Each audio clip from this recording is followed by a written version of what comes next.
Sorry about that. Sorry about that. That was weird. My roommate had to come in. Anyway, so what I was saying was that if you can picture like categories with traditional, command, and sorry, command and free market. If you can picture all three of those, and you can picture socialism under command and capitalism underneath free market, then that's kind of the visual picture I'm trying to get you to see right now. And then we have something called the United Order.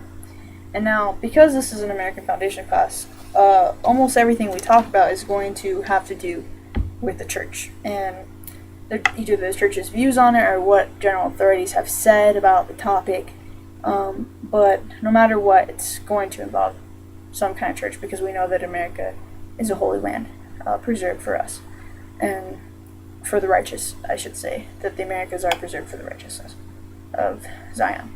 So basically, the United Order basically is the Lord's outlined plan for our economy, pretty much. And it's even better than capitalism and socialism. It's like the ultimate plan because it's from Christ, of course. And now, some people might find this a little blasphemous and a little, maybe even like, why would God care about the economy? But if we think about how the church regulates things and just how organized it is, really, and how we work as a unit financially, then they would understand that it's not blasphemous or like strange that our Creator would want us to have an organizational system of running things. So just keep that in mind. So the United Order, basically I'm learning as we go. So here we go.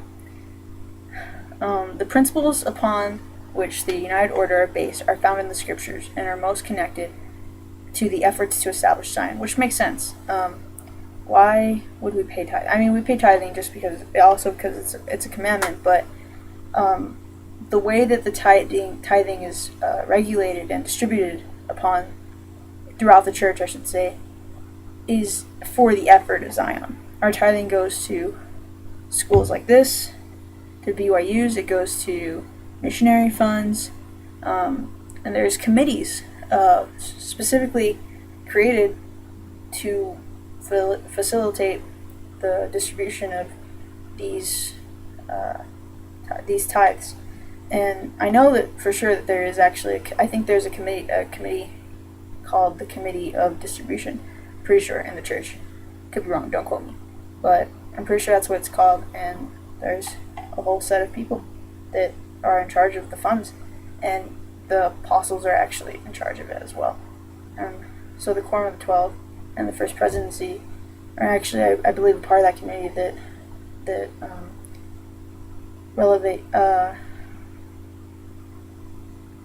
receive inspiration to know where the funds should go. Now enough on that. So we're going to read these paragraphs that explain the United Order. Okay, so William O. Nelson, To Prepare a People.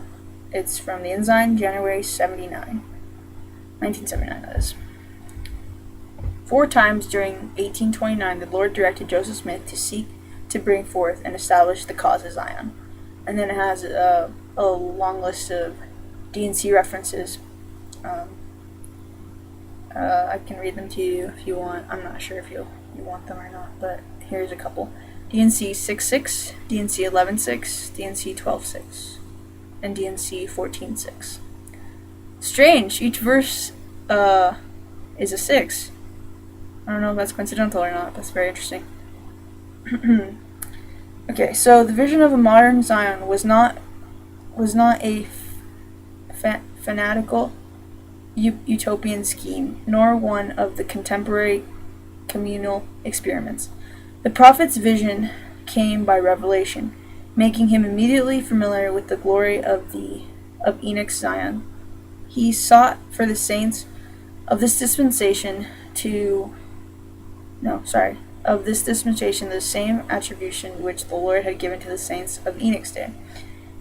And the Lord called his people Zion, because they were of one heart and one mind, and dwelt in righteousness, and there was no poor among them.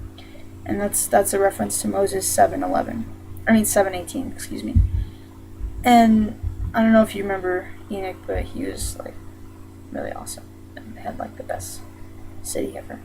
Anyway, the commandment to reestablish Zion became, for the saints of Joseph's day, the central goal of the church.